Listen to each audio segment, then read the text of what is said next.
नमस्कार, आप देख रहे हैं 5 की बात। सबसे पहले शुरुआत करते हैं खबरों की कंझावला हादसे से। इस सड़क हादसे में मारी गई लड़की का शव अब उसके घर ले जाया गया है और आज इसका अंतिम संस्कार किया जा रहा है। इस वक्त ये खबर आई है तमाम विरोध प्रदर्शन और हंगामे के बीच। अब जब पोस्टमार्टम रिपोर्ट आई है उसके बाद उस लड़की का जो इस हादसे में मारी गई है उसका शव उसके घर पर ले जाया गया है और यहाँ पर कड़ी सुरक्षा के बीच अब अंतिम संस्कार उसका किया जाएगा। यहाँ घर के आसपास काफी कड़ी सुरक्षा व्यवस्था की गई है। आप देख रहे हैं तस्वीरों में कि घर के आसपास यहाँ पे पुलिस की तैनाती है और लोगों का, आसपास के जो लोग थे, जो रिश्तेदार हैं, जो वो घर के आसपास रहने वाले तमाम लोग सड़कों पर रहे और इसको लेकर भयानक नाराजगी देखने के बाद इसमें गृह मंत्रालय का हस्तक्षेप हुआ। जांच में तेजी लाने की बात कही गई, पूरी रिपोर्ट देने की बात अमित शाह ने कल कही और पोस्टमार्टम की रिपोर्ट आई है जिसमें इस बात की पुष्टि हुई है कि सेक्सुअल असॉल्ट नहीं हुआ लड़की के साथ में। और दूसरी इसमें जो नई बात सामने आई वो ये भी कि लड़की के साथ उसकी एक दोस्त भी थी, उसका बयान दर्ज किया गया है। तो अब भारी सुरक्षा व्यवस्था वहां पर है और लड़की के शव को वहां पर लाया गया है। हमारे साथ मौजूद है हमारे सहयोगी रवीश रंजन, जिस इलाके में इस लड़की का घर है, यहाँ पे शव पहुंचा है। रवीश, वहां से आप क्या जानकारी इस समय हमें दे सकते हैं? आज देखिए नगमा, अभी तकरीबन 10 मिनट हो चुके हैं और जो पीड़िता का शव है वो कर्ण विहार में पहुंच चुका है। आप देख सकते हैं कि यहाँ पर भारी सुरक्षा के बंदोबस्त किए गए हैं और जितनी भी गलियां हैं उनको बंद कर दिया गया है, दुकानों को बंद कर दिया गया है ताकि किसी भी तरीके का कोई प्रदर्शन उस तरीके से ना होने पाए। आज सुबह से नेताओं का भी तांता लगा हुआ है, तमाम सारे छोटे बड़े नेता भी यहाँ पर आ रहे हैं और कर्ण विहार का जो इलाका है ये आप देख सकते हैं कि ये वही रास्ता है जहाँ पर अभी पुलिस लगी हुई है। मीडिया को भी जो है वो रोक दिया गया है और मीडिया से ये कहा गया है कि फिलहाल जो है वो परिजनों से वो बात न करें। आप देखिए कि इस तरीके से जो भी गेट लगे हुए थे वहां पर गेट को बंद कर दिया गया है ताकि भीड़ ना उमड़ने पाए। 10 मिनट पहले जो है वो जो पीड़िता का शव है वो घर पर आ चुका है और ये कहा जा रहा है कि तकरीबन आधे घंटे शव को रखा जाएगा दर्शन करने के लिए। अंतिम संस्कार की जो होती है जो चीज़ें उसको यहाँ पर पूरी किया जाएगा और उसके बाद में आधे घंटे के बाद में शव को मंगोलपुरी शमशान घाट लेकर जाया जाएगा जहां पर पीड़िता का अंतिम संस्कार किया जाएगा।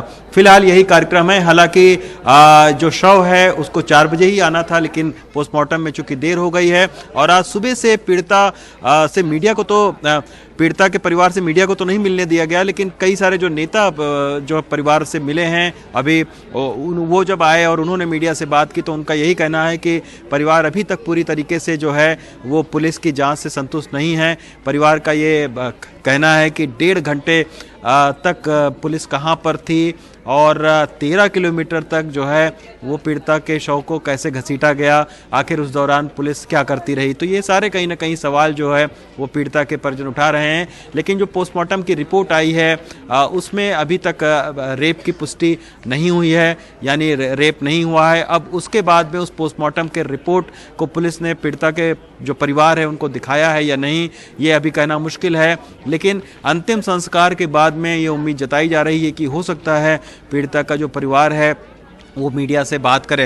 लेकिन फिलहाल मीडिया को घर से तकरीबन 50 मीटर पहले जो है वो सारी मीडिया को रोक दिया गया है। भारी सुरक्षा के बंदोबस्त किए गए हैं। अगर मैं आपको आसपास की तस्वीर दिखाऊं तो ये आप देखिए कि जो गली है जो पीड़िता के मकान तक जाती है उस गली में चप्पे चप्पे पर पुलिस की फोर्स को तैनात किया गया है। मैं आपके पास वापस आऊंगी, 1 मिनट के लिए रोक रही हूँ। पुलिस कमिश्नर इस समय कुछ बयान दे रहे हैं, सुनते हैं पहले, उसके बाद आपके पास आएंगे। उसकी को पुलिस इन्वेस्टिगेशन ज्वाइन करवाया है और 164 के बयान उसके दर्ज कराए गए हैं।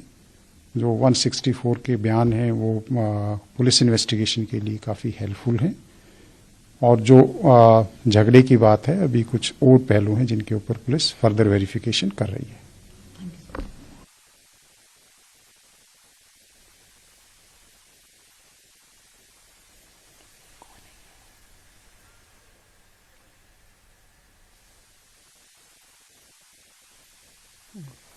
तो अभी तमाम चीज़ें जो हैं वो कंफर्म हो रही हैं। स्पेशल सीपी का आपने बयान सुना इसके ऊपर। तो बता रहे हैं कि तमाम चीज़ों को भी और कंफर्म किया जा रहा है। जब तक की जानकारी है वो स्पेशल सीपी सागरप्रीत ने ये जानकारी दी है।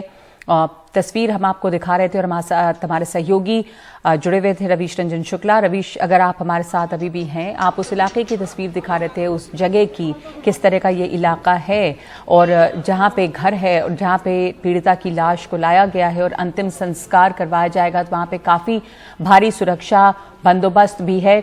आस पड़ोस ये तमाम लोग जो सड़कों पर थे वो अब क्या कहते हैं?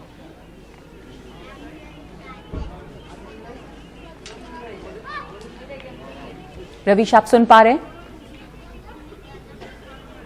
जी जी जी। रवीश, मैं वही पूछ रही हूँ कि लोगों में बहुत भारी नाराजगी देखी गई थी। अब वहां पर क्या परिवार, रिश्तेदार, पास पड़ोस के लोग वो क्या इस समय अब संतुष्ट हैं इस जांच से कम से कम?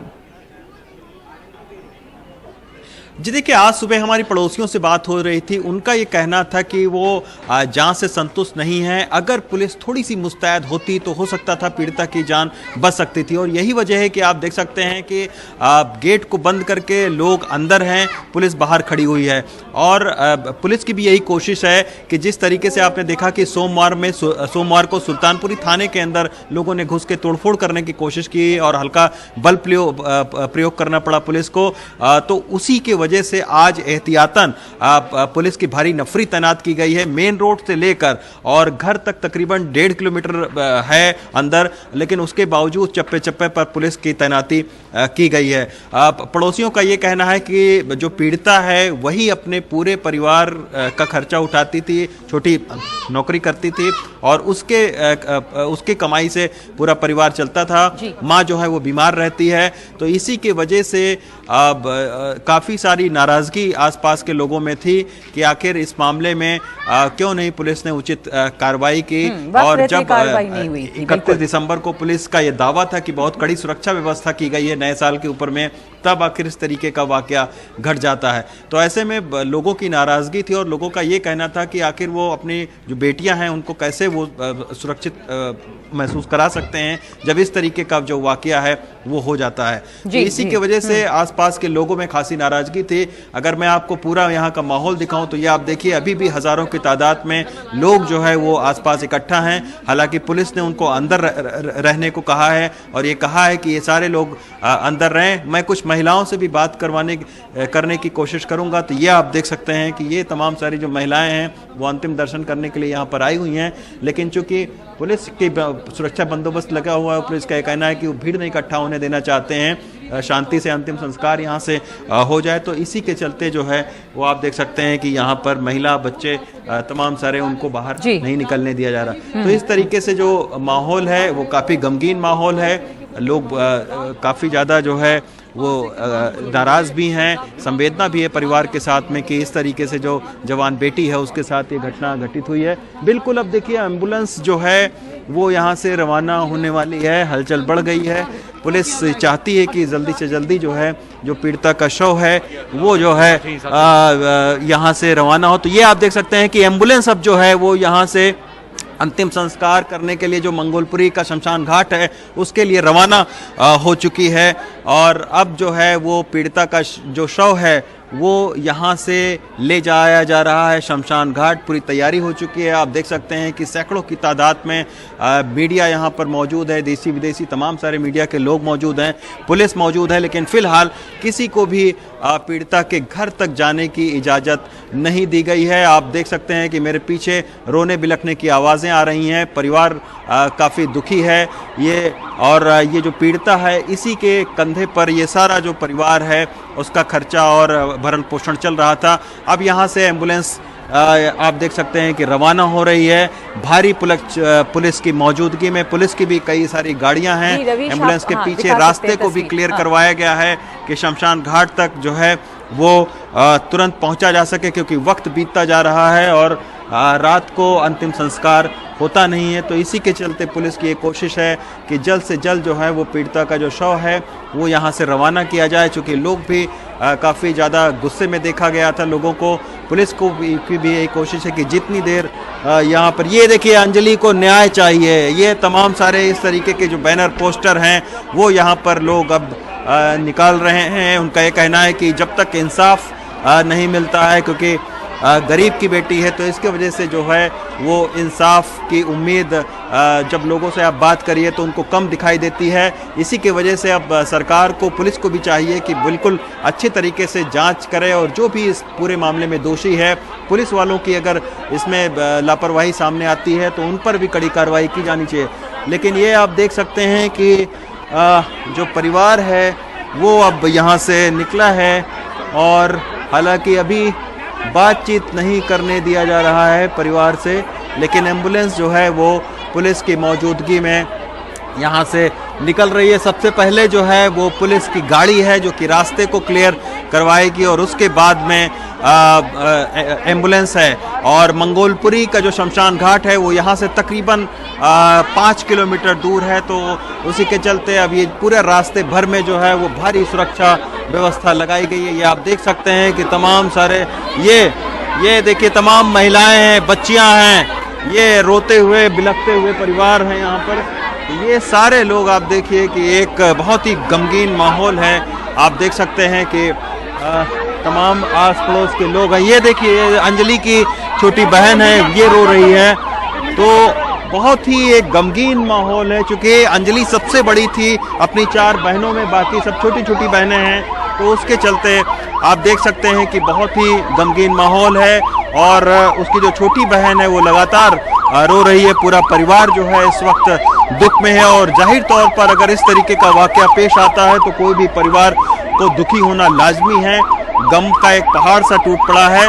लेकिन अब इस पूरे मामले पर पुलिस की भी एक कोशिश है कहीं ना कहीं कि जिस तरीके से ये पूरा मामला हाईलाइट हुआ है और उस पर जो है वो लापरवाही के आरोप लगे हैं, पुलिस की भी एक कोशिश है कि किसी भी तरीके से अच्छे तरीके से इस पूरे केस की जांच करके जो आरोपी हैं उनको सलाखों के पीछे पहुंचाया जाए। तो ये आप देखिए, ये अंजलि का परिवार है, ये सारे इस गाड़ी में जा रहे हैं, परिवार के लोग पुलिस की गाड़ी में हैं। ये एम्बुलेंस है, ये देखिए एम्बुलेंस के बाहर जो है ऊपर पोस्टर लगाए गए हैं और इस तरीके से आप देखिए कि भारी पुलिस बंदोबस्त में ये पूरा जो काफिला है वो अब यहाँ से जो शव यात्रा है वो निकाली जा रही है। तकरीबन 5 से 6 किलोमीटर का ये पूरा सफ़र है।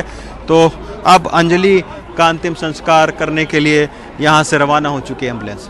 जी रवीश, हम आप देख रहे हैं, आपने हमें दिखाया वो पूरा मंजर। परिवार वहाँ पर मौजूद है, परिवार जो है वो पुलिस की सुरक्षा में, पुलिस की गाड़ी में वहाँ से रवाना हो रहा है शमशान घाट तक, जहां पर अंजलि जो पीड़िता है उसका अंतिम संस्कार किया जाएगा। और भारी पुलिस बंदोबस्त है वहां पर, एम्बुलेंस में ले जाया गया है शव को। परिवार के लोग भी वहां पर गए हैं, लोगों की नाराजगी खत्म नहीं हुई है। पुलिस की लापरवाही एक बड़ा सवाल बनकर इस वक्त खड़ी हुई है, जिस पर जवाब देना अभी बाकी है। और दूसरी बात ये कि आरोपियों को किस तरह की सजा होती है। अभी भी लोगों के हाथ में बैनर पोस्टर दिख रहे हैं अंजलि के लिए इंसाफ मांगते हुए, और इस बीच अंतिम संस्कार के लिए वहां से एम्बुलेंस रवाना हो गई है। धन्यवाद आपका रवीश रंजन शुक्ला।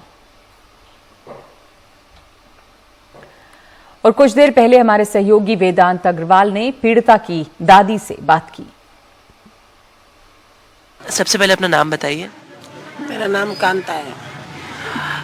बहुत ही मुश्किल घड़ी है आप सबके लिए, और इस समय क्या चल रहा है आपके दिमाग में, क्या बोलना चाहेंगे? क्या चल रहा है, जो बोल बोल के हम पक गए। जो हमारी लड़की के साथ में हादसा हुआ है, जो लोगों ने किया है, उन लोगों का इंसाफ मिलना चाहिए। उनको सजा होनी चाहिए, फांसी होनी चाहिए। हमारी लड़की तो गई और उन्होंने रेप कर दिया लड़की का, और बोल रहे हैं कि ये एक्सीडेंट का केस है। लड़की के तन पे कोई कपड़ा नहीं है, नंगी है, और ले जाके जंगल में घिस घिस के उसको अच्छी तरह से मारा है। और अब कहते हैं कि वो एक्सीडेंट का हादसा है, रोड का। आप थोड़ा हमारे व्यूअर्स के लिए बताइए कि उसके क्या सपने थे। देखिए आज सब उसको जानते हैं कि वो इस विक्टिम थी, इस बहुत ही ब्रूटल केस की विक्टिम थी, लेकिन उसके बारे में थोड़ा बताइए, क्या सपने थे उसके, कैसे याद करना चाहिए आप अंजलि को आज? अंजलि को क्या याद करना चाहिए, बेचारी वही कमाने खाने वाली थी, उसको तो याद करेंगे। पापा उसके है नहीं, 8 साल होगी एक्सपायर हुए। वही 3-4 साल से अपनी मम्मी का अपना खर्चा, उसकी मम्मी डायलिसिस की पेशेंट है, दोनों किडनी खराब है, भाई हैं छोटे छोटे, उनके लिए कोई जरिया मिलना चाहिए। उसकी माँ के लिए भी कुछ मिलना चाहिए ताकि उनका गुजारा हो जाए। अब अंजलि तो रही नहीं, वही उसके ऊपर ही 6 बहन भाइयों का वो था, इसीलिए अपना कमाना खाना सुनने सीख रखा था।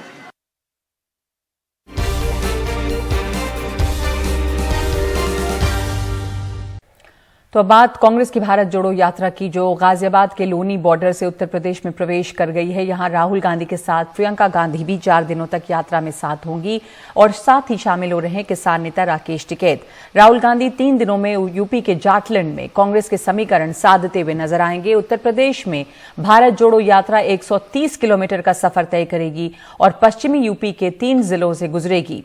जाटलैंड में कांग्रेस थोड़ी सुस्त है। उम्मीद है कि कांग्रेस की इस भारत जोड़ो यात्रा से यहां पर उसमें कुछ जान आएगी। अपने 3 दिनों की यात्रा में यूपी की 3 लोकसभा सीटें और 11 विधानसभा क्षेत्र को साधने की कोशिश में होंगे राहुल गांधी। गाजियाबाद, बागपत, शामली जिले की 11 विधानसभा क्षेत्र से गुजरेगी यात्रा और पार्टी ने इसमें प्रदेश भर से लोगों को बुलाया है। कांग्रेस की कोशिश है कि यात्रा के जरिए सूबे में अपनी ताकत दिखाने के साथ ही विपक्षी एकता का अवसर भी से बनाया जाए, लेकिन विपक्षी दलों का साथ नहीं, सिर्फ आशीर्वाद ही मिल पाया है। सपा अध्यक्ष अखिलेश यादव ने भारत जोड़ो यात्रा के लिए राहुल गांधी को बधाई दी है। एक पत्र भेजकर कहा है कि उम्मीद है कि यात्रा अपने लक्ष्य को हासिल करेगी। मायावती ने लिखा है कि यात्रा में शामिल होने के निमंत्रण के लिए राहुल गांधी को धन्यवाद देती हूं। आरएलडी प्रमुख जयंत चौधरी ने व्यस्तता का हवाला देते हुए यात्रा से किनारा कर लिया है।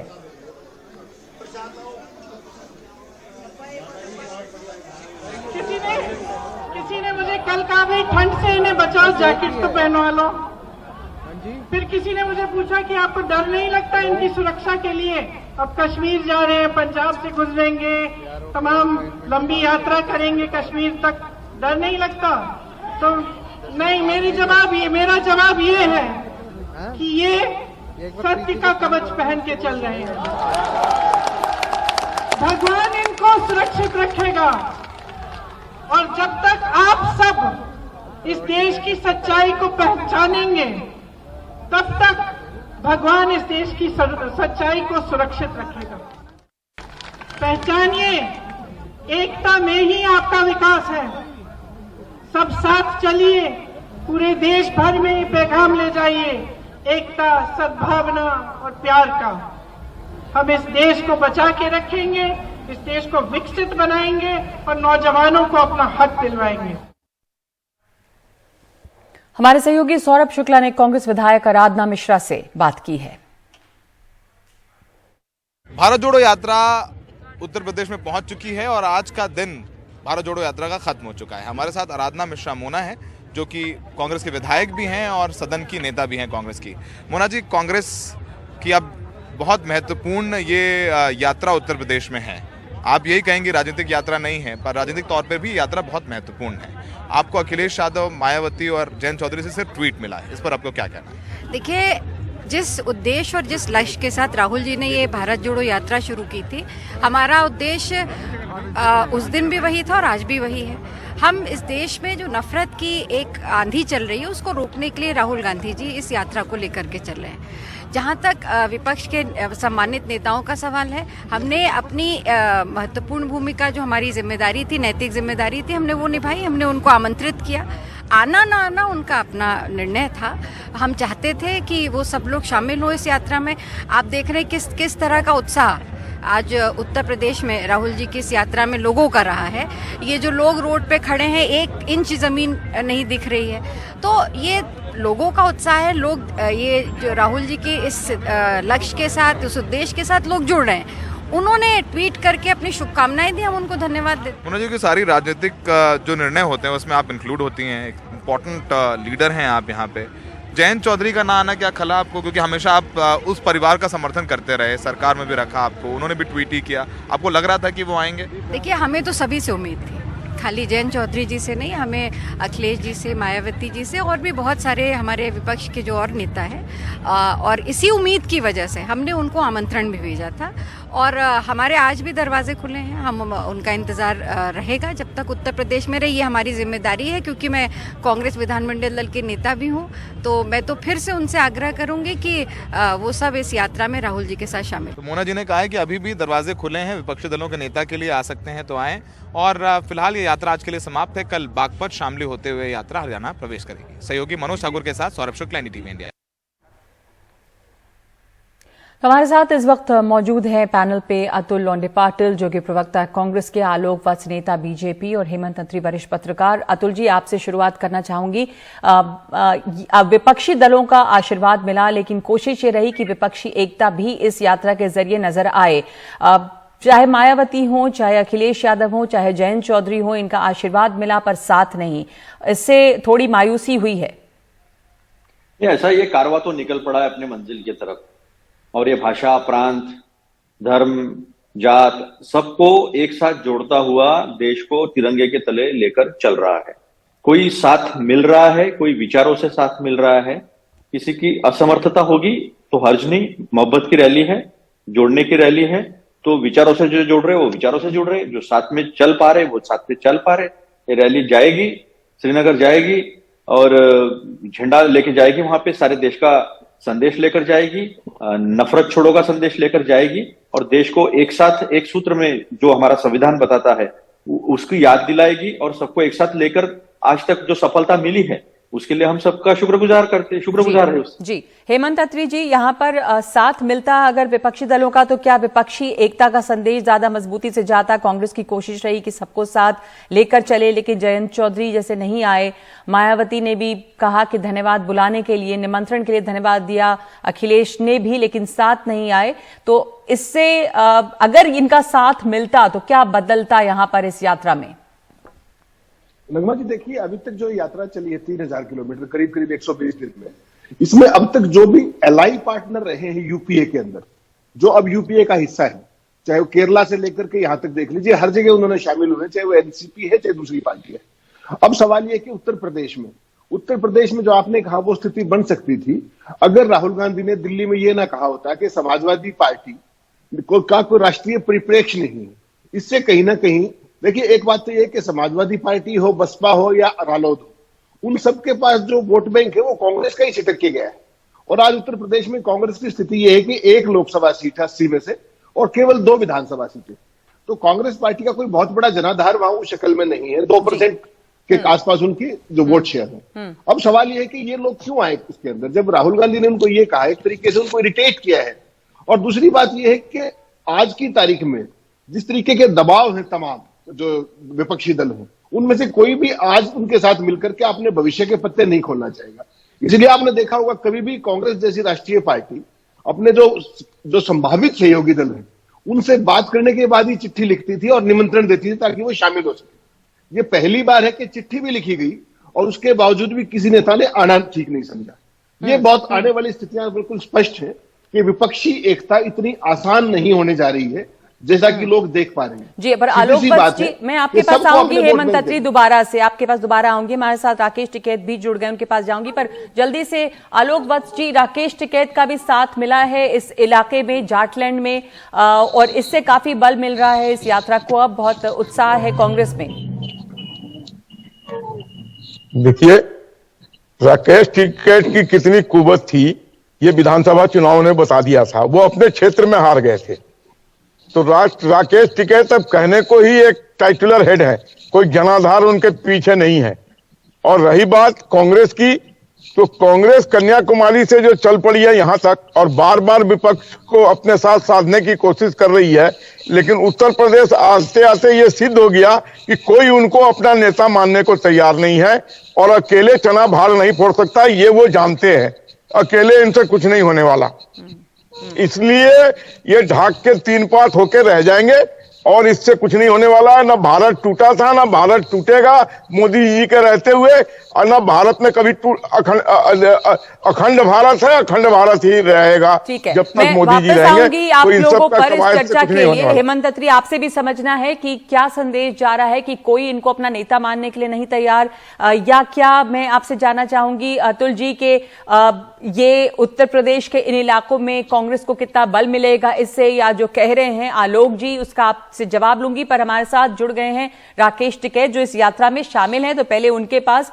राकेश जी, इस यात्रा में आप शामिल हैं और साथ चल रहे हैं, पर विपक्ष के बहुत सारे लोगों को निमंत्रण गया और वो सब साथ नहीं आए हैं, चाहे अखिलेश यादव हो, चाहे जयंत चौधरी हो, चाहे मायावती हो, और बीजेपी वही कह रही है कि इससे यही साबित हो रहा है कि कोई इन्हें अपना नेता नहीं मान रहा है, विपक्ष जो है वो अपने पत्ते नहीं खोलना चाहती। राकेश टिकैत, आप सुन सकते हैं मैं? राकेश टिकैत जी, बताओ जी।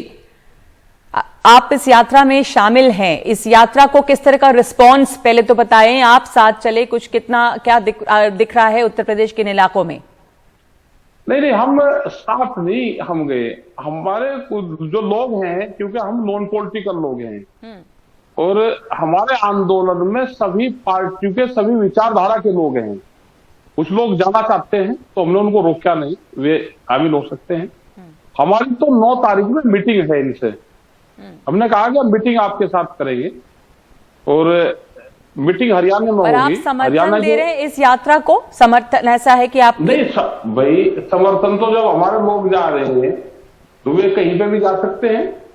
लोग तो किसी और की भी यात्रा होगी वो होगी, क्योंकि पार्टी के लोग बंधे रहते हैं। आंदोलन में सभी पार्टी के लोग हमारे साथ में हैं, सभी विचारधारा के लोग हैं और कोई जाना चाहता हो तो हमने किसी को रोका नहीं कि आप जाओ। और हमारे बहुत जगह धरने चल रहे, लेकिन वहां से मंडोला में धरना चल रहा था तो मंडोला से यात्रा को डाइवर्ट कर दिया, वो वहां पे जाते। मंडोला में जहां धरने पर लोग बैठे तो वहां पे वो जाना चाहते होंगे, लेकिन उसको डाइवर्ट कर दिया, थोड़ा घुमा दिया उसको। तो सवाल तो मूवमेंट का है, क्योंकि ये भी कि ये विपक्ष है, हम किसी से बात नहीं करेंगे। जहां पे जिसकी सरकार होगी, इनकी भी 3-4 राज्यों में सरकार है, तो हम यहाँ पे भी इनसे भी बातचीत करेंगे। हमारा धरना छत्तीसगढ़ में हमारा धरना चल रहा है, नया रायपुर में, वो इन्हीं के खिलाफ चल रहा है। तो अगर उसकी बातचीत करनी तो कांग्रेस से बात करनी पड़ेगी हमको।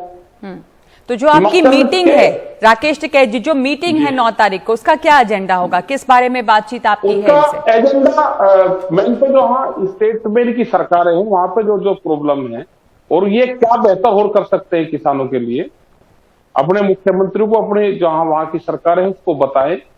जैसे हिमाचल में है, इनकी नई सरकार बनी, हिमाचल में सरकार आते ही अडानी ने पावर प्लांट बंद कर दिया, सीमेंट प्लांट।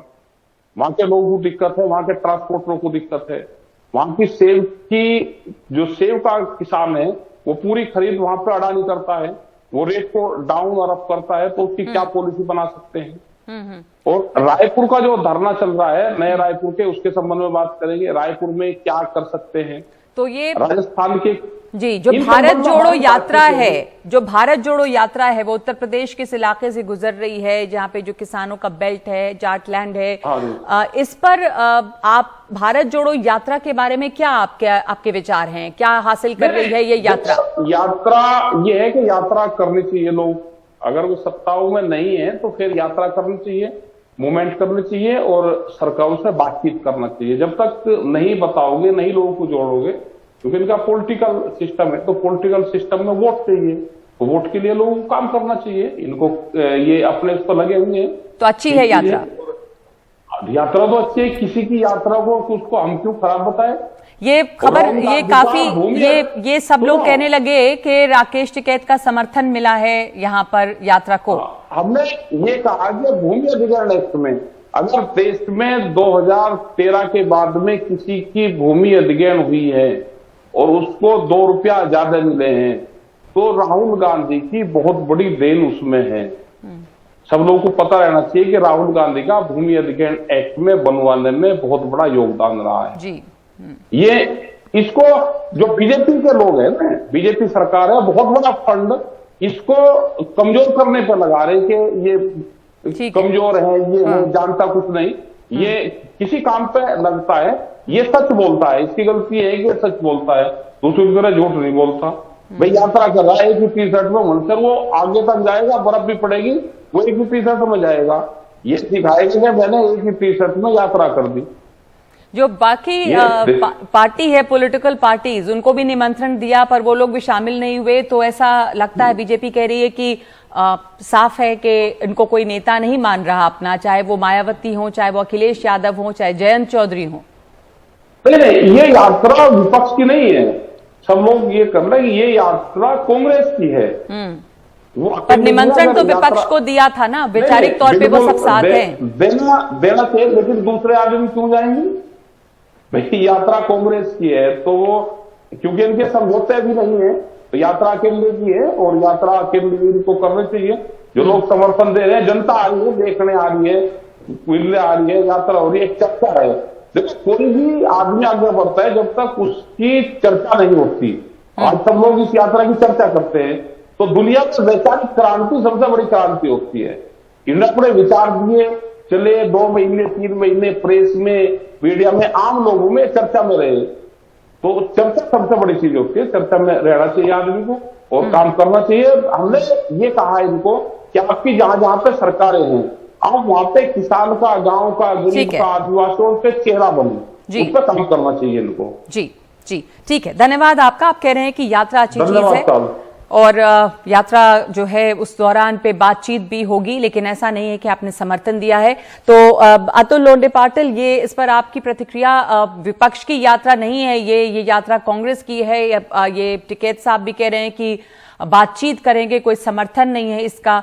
लेकिन जो अभी आलोक वत्स कह रहे थे कि इससे साफ ये है कि ऐसा नहीं लग रहा है कि विपक्ष का साथ मिल रहा है। ऐसा कि आलोक वत्स जी ने पैंट के बारे में कुछ कहा नहीं, यही बहुत बड़ी बात है, क्योंकि आज पैंट भी चेंज हुई है, कलर भी चेंज हुआ है, उसके बारे में बात नहीं की है उन्होंने।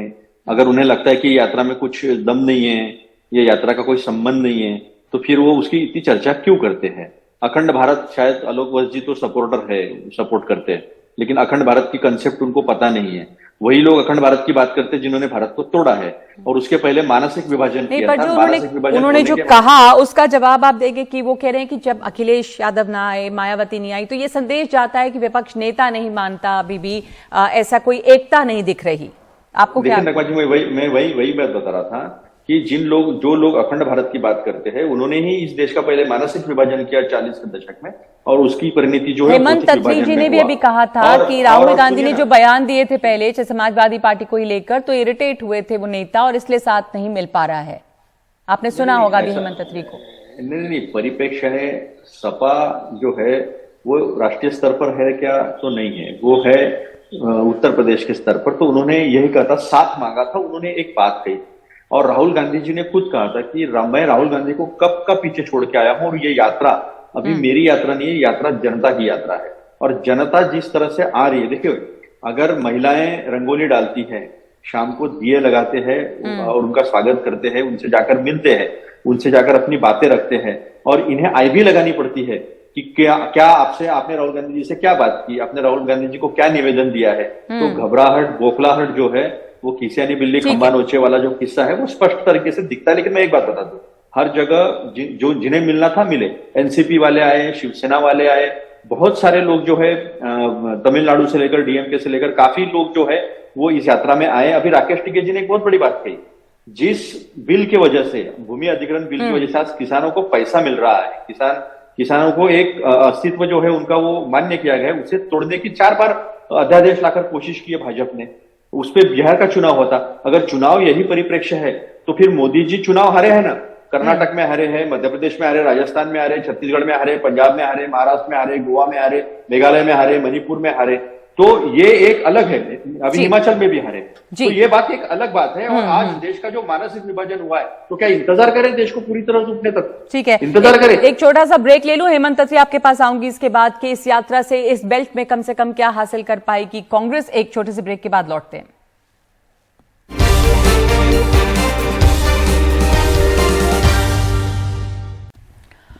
चर्चा हम कर रहे हैं राहुल गांधी के भारत जोड़ो यात्रा की, जो उत्तर प्रदेश में पहुंची हुई है, खास करके उत्तर प्रदेश का जो जाटलैंड कहलाता है जो इलाका, वहां पर, और वहां पर जो विपक्ष के नेता हैं उनका समर्थन या आशीर्वाद तो मिला है पर साथ नहीं, और इस पर हम बात कर रहे हैं। हमें हेमंत तत्री हमारे साथ हैं, वरिष्ठ पत्रकार। और हेमंत जी, अभी तक जो बात आपने सुनी, जो साथ मिलना या साथ नहीं मिलना ये जो बात हो रही है, उसके साथ साथ ये यात्रा इस इलाके में आपको क्या लगता है अचीव कर पाएगी? यहां पर कांग्रेस काफी सुस्त रही है इन इलाकों में, खास करके एक बहुत लंबे समय से कांग्रेस की मौजूदगी नहीं है। आप देखते हैं कि किसी तरह का यहां पे इससे फर्क पड़ सकता है? देखिए नगमा जी, जो गाजियाबाद और जो पूरा बेंच चुना है ना, ये 3 बेंच के बहुत टेक्निकली चुनी गई है, गाजियाबाद, शामली और बागी। इसमें आप देखिए जहां से यात्रा एंटर की है उत्तर प्रदेश में आज, और जो ईस्टर्न दिल्ली का जो एरिया था वो एरिया था जहां पर दंगे हुए थे 2 साल पहले। तो एक स्ट्रेटेजिक मैसेज एक देने की कोशिश की है कांग्रेस ने कि हमने स्टेट को छू भी लिया है, छोड़ा भी नहीं है। और इसमें 2 सेगमेंट्स को खासतौर पर एड्रेस किया है, एक माइनॉरिटीज को और नंबर 2 पे किसान वर्ग, जैसा आपने कहा। अब सवाल यह है कि किसान वर्ग में तो जब पिछली बार किसान आंदोलन चला था इतना लंबा, तो राहुल गांधी से लेकर के तमाम कांग्रेस पार्टी उनके साथ खड़ी हुई थी और सारी चीजें थी। उसके आज कितना बड़ा मोबिलाइजेशन भी था पूरे वेस्टर्न यूपी के अंदर। लेकिन जब चुनाव आया उत्तर प्रदेश का, तो सारे के सारे जितने भी लोग थे जो आंदोलन में भी शामिल थे, वो भी रिलीजियस लाइन के ऊपर जाकर के उन्होंने वोट डाल दिया। तो आज की तारीख में यह कहना बहुत मुश्किल है कि इस यात्रा का वोट की दृष्टि से क्या इफेक्ट होगा। लेकिन एक चीज जरूर है कि कांग्रेस का जो लोगों से टच खत्म हो गया था खासतौर पर यूपी में, वो एक तरीके से रिवाइव होगा कुछ एरिया में ही बेशक, और उसका एक पूरा मैसेज जाएगा बाकी नेताओं को भी, चाहे जो भावी संभावित एलाइज हो सकते हैं आपके, वो जयंत चौधरी हो सकते हैं, वो अखिलेश हो सकते हैं, और वो मायावती भी हो सकती है आने वाले दौर में। उसको हम आज नहीं कहें क्योंकि वो यूपीए का हिस्सा नहीं। लेकिन कांग्रेस पार्टी जो इसकी 8.5% ट्रेडिशनल वोट होती थी उत्तर प्रदेश के अंदर, पिछले विधानसभा चुनाव में वो 2% पे आके रह गई, और लोकसभा केवल सोनिया गांधी जी को छोड़कर खुद राहुल गांधी भी चुनाव हार गए। तो ये कहना आज की तारीख में कहीं वोट की दृष्टि से क्या फर्क होगा बड़ा मुश्किल है। लेकिन निश्चित तौर पर जो ये 2 सेगमेंट जो है, किसान और जो अल्पसंख्यक जो है, इसको निश्चित तौर पर इस यात्रा ने उनको छूने की कोशिश की है, और बाकी दलों को भी एक संदेश देने की कोशिश है। चूंकि आज कोई चुनाव नहीं हो रहा, इसलिए इसको आज ये कह पाना कि इसका भावी क्या होगा 1.5 साल बाद या 2 साल बाद, अभी कहना मुश्किल है नगमा जी। लेकिन वर्कर्स को रिकनेक्ट किया है, रीयूनाइट किया है, इसमें कोई शक नहीं। जी अतुल जी, वर्कर्स रीयूनाइट हुए हैं, इसका असर क्या वोट की राजनीति पे पड़ेगा ये कहना मुश्किल है, लेकिन इस समय ये कहा जा सकता है, और ये भी कि जो ये इलाके चुने गए हैं यात्रा के लिए, कोई खास सिग्निफिकेंस इसका कि इन्हीं इलाकों में से गुजर रही है ये यात्रा? देखिए नगमा जी, इसका इम्पैक्ट तो पूरे देश में हो रहा है। नहीं, उत्तर प्रदेश की बात मैं पूछ रही हूँ कि उत्तर प्रदेश में जो ये इलाके चुने गए हैं, शामली है, गाजियाबाद का इलाका है, ये तमाम। सुन तो लीजिए नगमा जी, ये भूगोल को समझना पड़ेगा, और ये यात्रा पैदल यात्रा है। इस यात्रा को थोड़ा सा भी इधर उधर डेविएट नहीं कर सकते। इससे या तो सीधा जाना पड़ेगा ऐसा, या तो फिर ऐसा जाना पड़ेगा। तो मैसेज इंपॉर्टेंट है, और मैसेज सब जगह जा रहा है, और इसी मैसेज जा रहा है, इसीलिए चर्चा भी हो रही है और लोग भी जुड़ रहे हैं। तो सबसे इंपॉर्टेंट ये बात है कि किसी जो भी पार्टियां हैं, वो पार्टियां छोड़कर किसे गई है जिसकी चर्चा नहीं हो रही है। कोई भी राजनीतिक विश्लेषक भी ये चर्चा नहीं कर रहा है कि छोड़कर तो सारी पार्टियां जो है प्रादेशिक पार्टियां, वो तो बीजेपी को छोड़कर गई। आज बीजेपी के अलायंस में कोई बचा नहीं, एनडीए के अलायंस।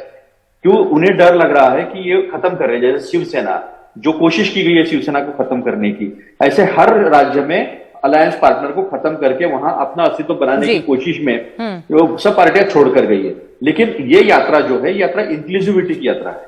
ये सबको साथ में लेकर एक कॉम्प्रिहेंसिव इंडियननेस जो है, हमारा भारतीयत्व जो है, उसको लेकर ये यात्रा चल रही है। तो जब चुनाव आएगा तो चुनाव की बात होगी। ठीक है, आज की बात वो है। बिल्कुल बिल्कुल सही कहा आपने कि चुनाव के समय देखा जाएगा। इस समय कोशिश ये है इस यात्रा के जरिए राहुल गांधी की सबको इकट्ठा साथ लेकर चलने की और जोड़ने की। धन्यवाद आप तीनों का। हमारे पास इतना ही समय है इस वक्त इस चर्चा के लिए। 5 की बात में एक ब्रेक लेंगे हम और फौरन लौटते हैं। बीते 3 दिनों से जम्मू कश्मीर के राजौरी में आतंकी हरकतें बढ़ी हैं। परसों राजौरी में आतंकियों के हमले में 4 लोगों की मौत हुई थी, जिसमें 10 लोग घायल हैं। इसके बाद कल वहीं पर एक आईईडी ब्लास्ट हुआ, जिसमें 2 बच्चों की मौत हो गई और 3 लोग घायल हुए। आज इस आतंकी हमले में मारे गए 6 लोगों का अंतिम संस्कार किया गया। इस घटना को लेकर लोग गुस्से में हैं। थोड़ी देर पहले लोगों ने कैंडल मार्च निकालकर अपने गुस्से का इजहार किया है और मारे गए लोगों को वहां पर श्रद्धांजलि दी गई है।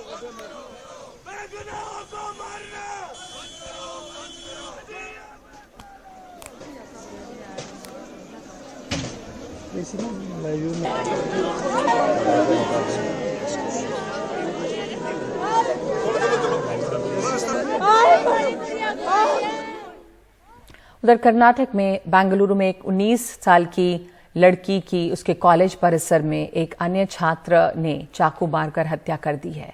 ये वारदात सोमवार को मशहूर प्रेसिडेंसी कॉलेज के कॉरिडोर में हुई। यहां पे लड़की बीटेक की पढ़ाई कर रही थी। पुलिस के मुताबिक हमलावर ने कई बार उस पर वार किया। हमलावर पवन कल्याण दूसरे कॉलेज का BCA का छात्र था। कॉलेज के कर्मचारी और लेस्मिता के दोस्त उसके पास के एक अस्पताल में उसे लेकर गए, जहां उसे मृत घोषित कर दिया गया। अधिकारियों ने कहा कि लेस्मिता को कई बार चाकू मारने के बाद पवन कल्याण ने खुद को भी मारने की कोशिश की, जिसमें वो घायल हो गया। उसको अस्पताल में भर्ती कराया गया है, जहां उसका इलाज चल रहा है। आरोपी पवन कल्याण और लेस्मिता कथित तौर पर एक दूसरे को जानते थे। दोनों कर्नाटक के कोलार जिले के एक ही गांव के रहने वाले थे।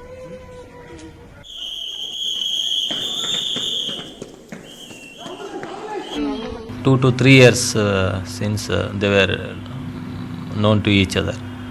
I think as of now he had some sort of crush on her. She was concentrating on her studies. Because of that, this thing might have happened. Still we are investigating into the matter. Just PM of the victim body just done. Just we are handovering it to the parents. और greater Noida के कोतवाली beta 2 क्षेत्र में तेज रफ्तार car ने 3 छात्राओं को टक्कर मार दी है। हादसे में इंजीनियरिंग की एक छात्रा बुरी तरह से घायल हुई है, जिसे कैलाश अस्पताल में वेंटिलेटर पर रखा गया है। बाकी दोनों छात्राओं को इलाज के बाद घर भेज दिया गया। पीड़ित स्वीटी के सर और पैर में गंभीर चोटें आई हैं। बिहार की रहने वाली स्वीटी के माता पिता मजदूरी करते हैं। आर्थिक स्थिति बुरी है, इसी वजह से वो इलाज करवाने में असमर्थ हैं। ऐसे में इंजीनियरिंग कॉलेज के उसके दोस्त अस्पताल के बाहर क्राउड फंडिंग के जरिए पैसा जमा कर रहे हैं। स्थानीय पुलिस CCTV फुटेज के जरिए फरार कार सवार युवकों की तलाश कर रही है। तो 5 की बात में आज के लिए इतना ही। नमस्कार।